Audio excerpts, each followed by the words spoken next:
Guión del vídeo por Deborah Goldstern. Hola a todos y bienvenidos a un nuevo vídeo de Código Oculto. Hoy vamos a tratar uno de esos misterios que van a perdurar por mucho que pasen los años.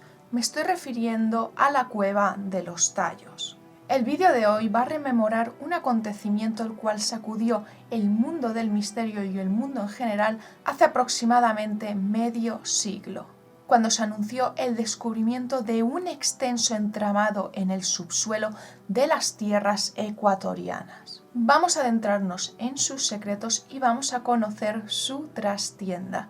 Así pues, vamos con ello. Como es arriba, es abajo. Ley de correspondencia hermética. El 20 de julio de 1969, el planeta asiste a un evento prodigioso, cuando la misión Apolo 11 lleva a cabo su descenso lunar. Aquel suceso marcó un punto de inflexión y supuso para nuestra humanidad un hito histórico, hasta entonces totalmente impensado. Finalmente, el hombre alcanzaba lo imposible: conquistar la Luna.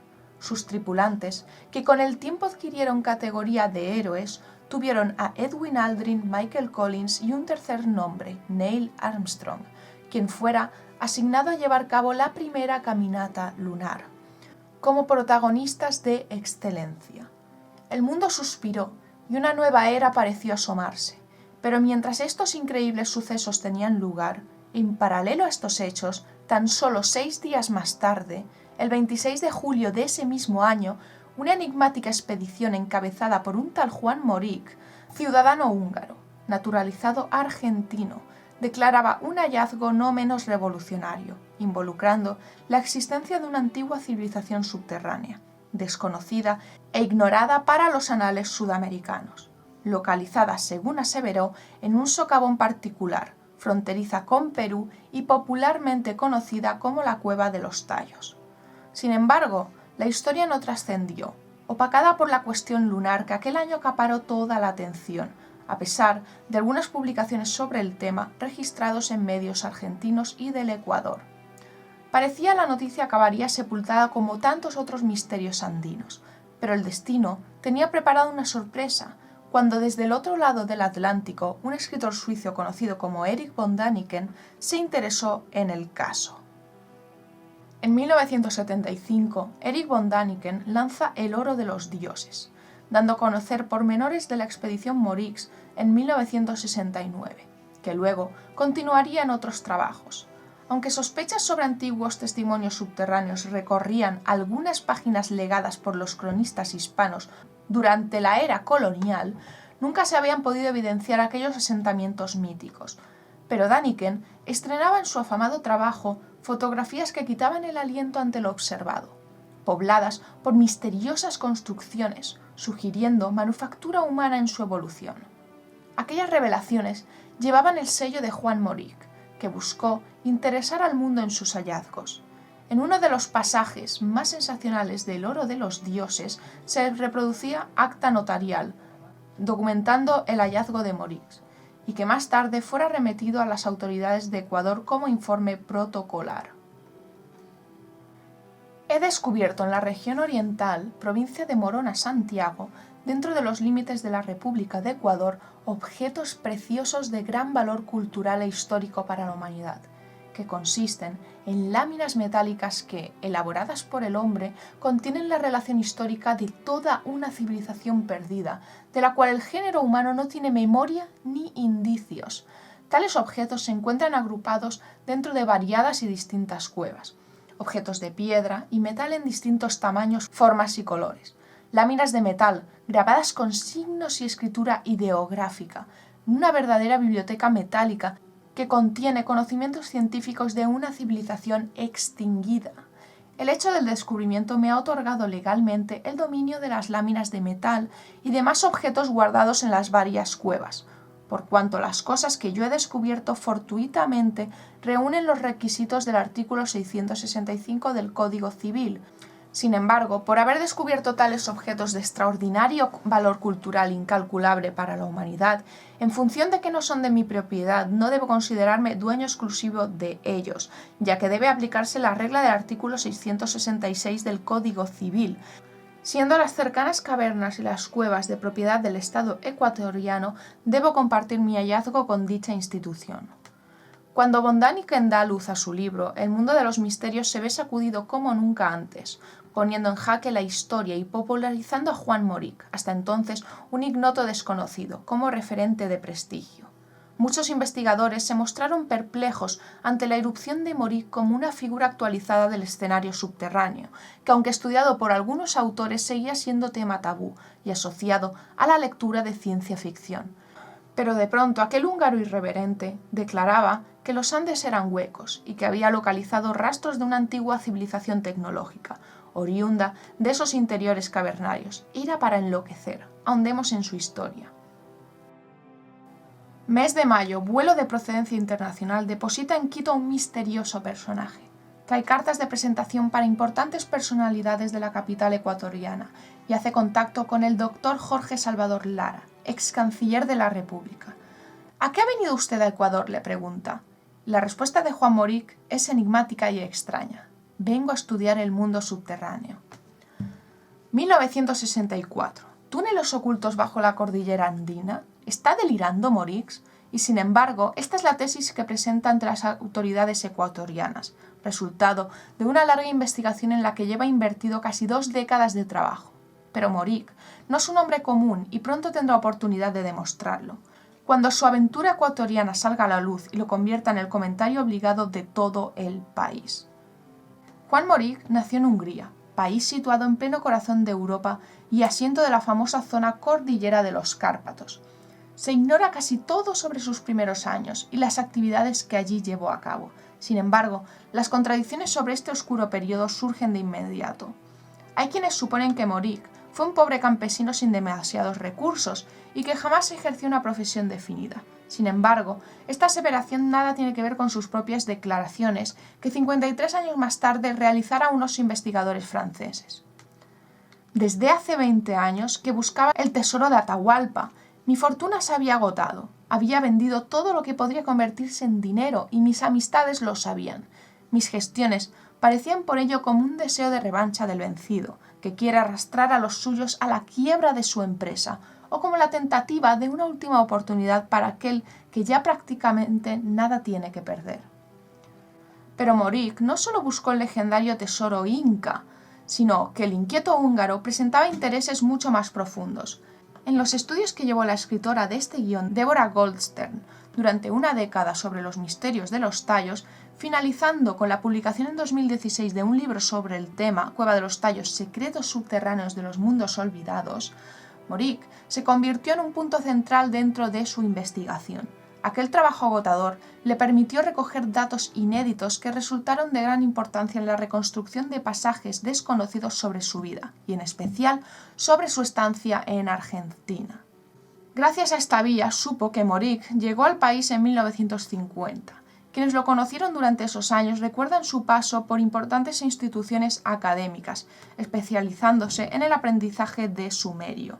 Uno de sus claustros fue la Universidad de Salvador, donde un compatriota suyo, el profesor Ferenc Jos Badini, verdadera eminencia en la materia, dirigía la Escuela de Estudios Orientales, departamento que funcionó dentro de la Universidad del Salvador. Badini tuvo gran influencia en cuanto a la formación de Morik, siendo uno de sus mentores principales. Su siguiente incursión en ámbitos académicos fue ya como docente, según declara Bettina Allen en una entrevista concedida en 2011. Esto fue lo que dijo. Promediando los años 60, enseñaba yoga en un instituto en las calles Juncal y Junil. Allí, un médico, el doctor Juan Aleandri, al ver que yo hablaba inglés, me ofrece trabajar como secretaria en su instituto de biopsicosíntesis, que él había creado junto con el doctor César Castillo, ambos médicos psiquiatras. El instituto era un lugar que aglutinaba gente de un conocimiento extraordinario, y entre ellos estaba Juan Morik y Juan Leal, que es mi maestro hasta el día de hoy. También se reunía con ellos Pedro Romaniuk, y yo, como secretaria, hacía de traductora cuando venía gente que no hablaba español y traducía todo el material que nos llegaba al inglés. En esas reuniones en las que siempre estaba Juan Morik, se hablaba de túneles subterráneos, ciudades secretas a lo largo de la cordillera de los Andes, de los montes de Altai, en Asia, etc. Morik asociaba cómo bajaban los túneles por debajo del océano, cómo reaparecían Agartha, Shambhala y otras secretas ciudades. Así fue como conocí a Juan Morik. También dio algunas conferencias en la Universidad de Kennedy sobre los mundos subterráneos. Un día de julio del 67, Juan dijo que se iba a buscar la entrada del mundo subterráneo en América. Pasaron 2 o 3 años y mandaba telegramas y cartas. Con una de ellas envía unas fotos en blanco y negro de unas cuevas que terminan siendo publicadas por el diario Clarín. Como vemos, en Morik se dibuja un patrón de conocimientos poco habituales, donde el mundo subterráneo, hasta entonces material tabú, tiene en él un representante genuino. Muchos rumores señalaban estos intereses insólitos y patrimonio casi exclusivo del campo esotérico. Respondían a sus asociaciones con enigmáticas órdenes místicas que lo habrían instruido en estos misterios. Entre las varias pistas que enunciaba, hablaba de antiguas civilizaciones milenarias y muy avanzadas que luego de un espantoso cataclismo casi apocalíptico se habrían refugiado en el interior del planeta, continuando con su evolución bajo los subsuelos terrestres. Finalmente, en 1964, decide marchar al Ecuador, que depararía su descubrimiento mayor. En El oro de los dioses, Erich von Däniken brinda pormenores de ese hallazgo. Esto es lo que dijo.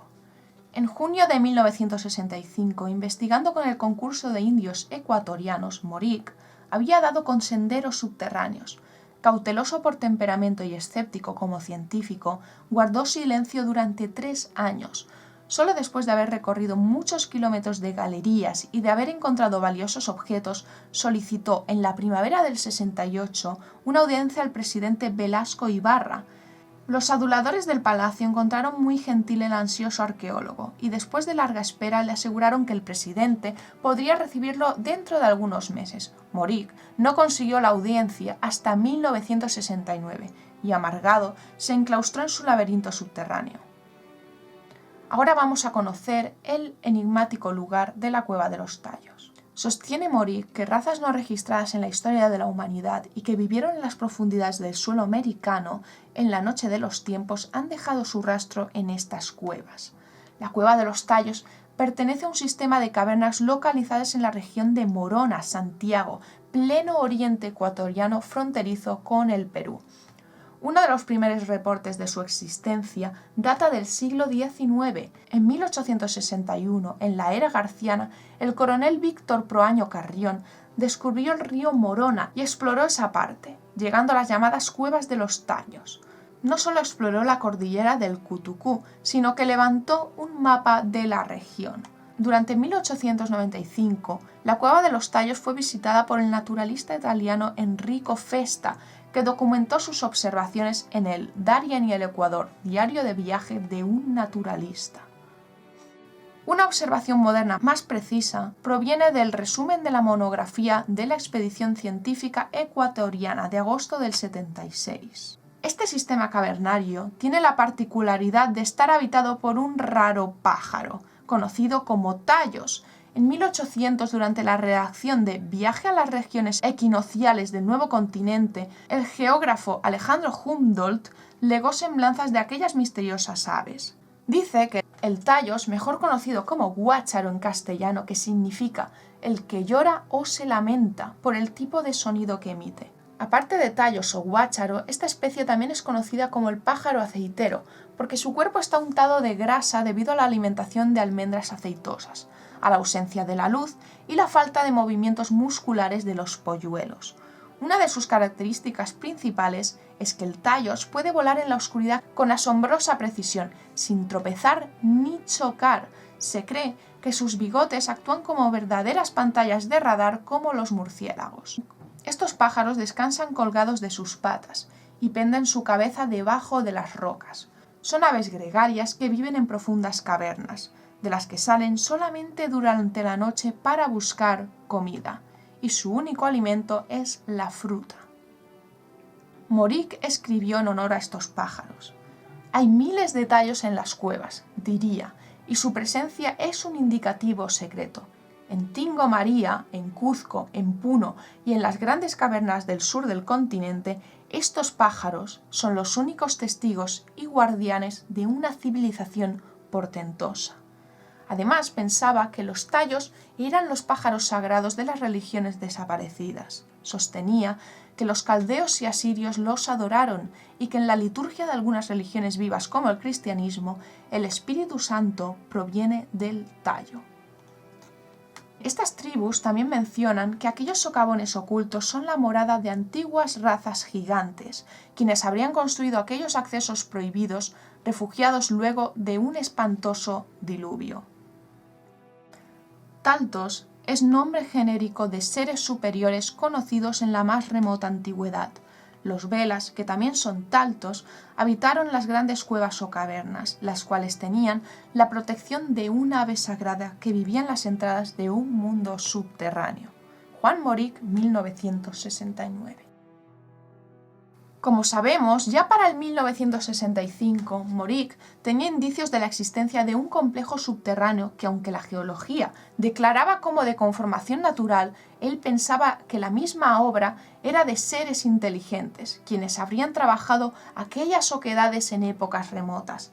Pero además clamaba, en uno de aquellos socavones inmensos había localizado un descubrimiento que, de evidenciarse, alteraría la historia conocida. Su convencimiento contagió a las autoridades del Ecuador, que decidieron apoyarlo en su solicitud de exploración. Esta expedición contó con 16 miembros y 43 mulas. Los expedicionarios atravesaron la selva en canoa por el río Coangos, penetrando finalmente en la cueva de los Tallos. Morik no solo se arrogó la jefatura de la expedición, sino que además estableció que la misma se dividiría en dos partes, teniendo una primera etapa como objetivo, el reconocimiento del complejo cavernario, y una segunda fase, la mencionada Talto Sok Barlangia, que buscaría internarse en una profundidad de unos 30 kilómetros aproximadamente, siempre avanzando debajo de la tierra a una profundidad que oscilaría entre los 100 y 500 metros. Según Morik, dentro de esas profundidades mayores se localizarían los tesoros por él descubiertos. En esta primera etapa, el equipo de Morik realizó un descenso de 80 metros, donde divisaron un pasadizo de 60 metros de ancho por 500 de longitud y 120 metros de altitud con respecto al cielo raso o montañas de la superficie. Un periódico argentino recogía ciertos agregados de Morik sobre esa increíble expedición a esos subsuelos andinos, donde se afirmaba aquella inmensa galería que estaba datada en 500 milenios de antigüedad. Existen otros pasadizos y corredores simétricos que van hacia otras avenidas, de las cuales unas están más abajo y otras más arriba de la avenida central, todos trabajados con piedra laja natural acondicionada por el hombre. Finalizada esta primera etapa, la cual demostró la artificialidad de aquellos bloques registrados en el interior de los tallos, desacuerdos y controversias posteriores relatadas en el libro de la autora de este guión, Cueva de los Tallos, secretos subterráneos de los mundos olvidados, impidieron continuar con una segunda parte, que tal vez el mundo aún no esté maduro para enfrentar, según consideraciones de Morik. Enigma que con su fallecimiento en el 1991 quedaron pendientes de resolver. En una entrevista que se publicaría en Hungría y que tuvimos acceso durante su investigación, datada en el 1972, Morik relata los hallazgos realizados, detallados algunos en su famosa acta notarial del 69. Acerca del interior de la cueva, Morik aduce que a 1000 metros sobre el nivel del mar, y luego de sortear un intrincado laberinto de casi 7 vueltas, dio con varias salas donde se erigían murales, representando la constelación de la Osa Mayor y la Cruz del Sur, también dibujos de osos y toros, así como figuras humanas. Escrituras de símbolos extraños adornaban las paredes. En otra enorme sala, de 20 por 12 metros, se encontró una silla tallada, a cuyos lados se alzaban 2 columnas de piedras iluminadas por una haz artificial. Hacia una esquina yacía un esqueleto de oro, alrededor de ellos un zoológico de piedra y cobre, y en otra habitación se encontró un grabado representando a un hombre de pie, parado sobre una esfera apuntando al ecuador, sosteniendo con una mano el astrosol y en la otra el planeta Tierra. El artículo hace mención también a que el sistema subterráneo descubierto por Morik se interna en la región de Loja y pone en relieve la existencia de una biblioteca metálica, la cual dice muchos de los grabados, además de las imágenes, contienen fórmulas matemáticas, flanqueadas por otros objetos como carros de 2 ruedas similares a los utilizados por los romanos. En el 76, Neil Armstrong, el primer astronauta en pisar la Luna durante la histórica misión Apolo 11, descendió a Los Tallos, acompañando una expedición británico-ecuatoriana. Pero de este punto, no menos importante, volveremos en otra ocasión. Solo recordar una vieja ley hermética, donde se promulga como es arriba, es abajo. Morig no lo ignoraba y entendía esta antigua máxima exotérica. Su gesta de hace 50 años no debe ser olvidada. En los Andes se encuentran las respuestas, ya se sabrá.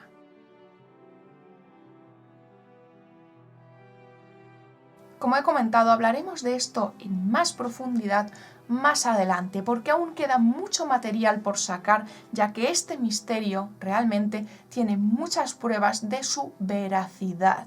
¿Cuál es vuestra opinión sobre la cueva de los Tallos? ¿Creéis que es natural o por el contrario artificial? Desde luego que con todos estos datos, la teoría de que sea una cueva natural cada vez está perdiendo más peso. Así pues, como siempre digo, dejad en los comentarios cuál es vuestra opinión al respecto y como siempre ampliaremos más información sobre este tema muy pronto. Estad muy atentos y suscribiros también para más información.